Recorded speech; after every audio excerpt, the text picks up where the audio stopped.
At a time when most Bay Area workers are fluffing up pillows and queuing up their second dream, the San Jose Stealth is sneaking in for midnight practice. For most of these National Lacrosse League players, getting to the practice facility means a short drive across the bay. For others, including their coach, it's a little bit of a commute, eh?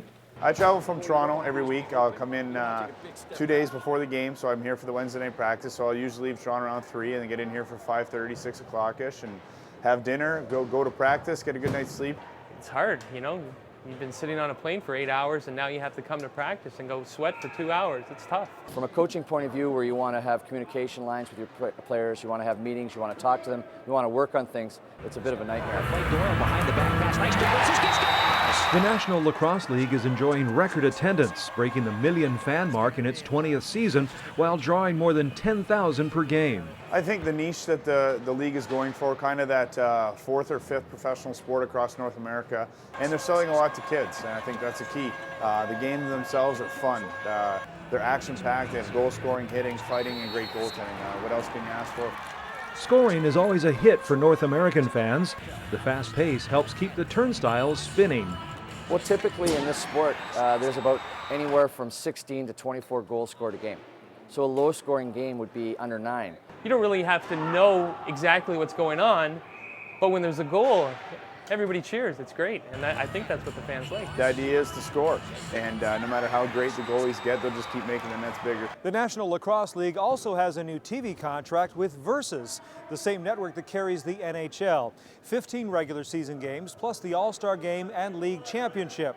Not a bad start, but on a network with very low viewership, is it enough exposure? You know, we're happy with where we are. You know, we don't expect to be the next NHL or the NBA. We just want to be the best, you know, pro league at the level that we are and do the best job we can. People might be flicking by, see, oh, lacrosse is on, you know, check it out. They'll see how exciting it is, and then they'll want to watch it again and maybe go to a live game. You know, you really can't have a legitimate league without games on TV.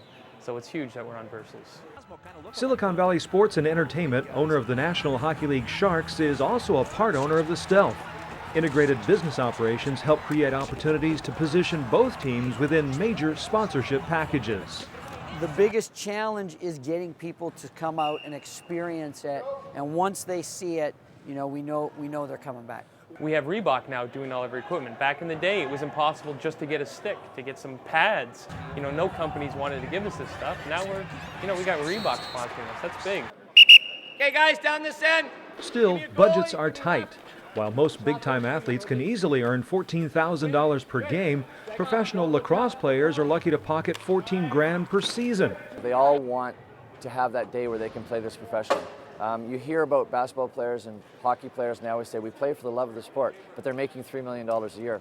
These guys truly do play for the love of the game. And because it is a grassroots sport, lacrosse fans can actually afford to bring their families.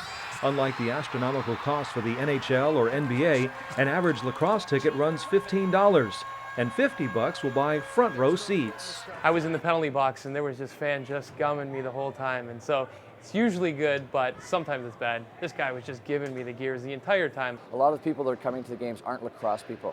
They're fans, and they love sports. It's fast, it's exciting, there's lots of goals, it's rough, there's some fighting, great defense, offense. It has parts of basketball, parts of hockey, parts of many different sports. But I look at our ownership groups that are coming in, and they're very business savvy, very sports marketing savvy, and that's what we need. You know, the ma and pa operators are now out of our league, and the whole next level of business entrepreneurs are in our league.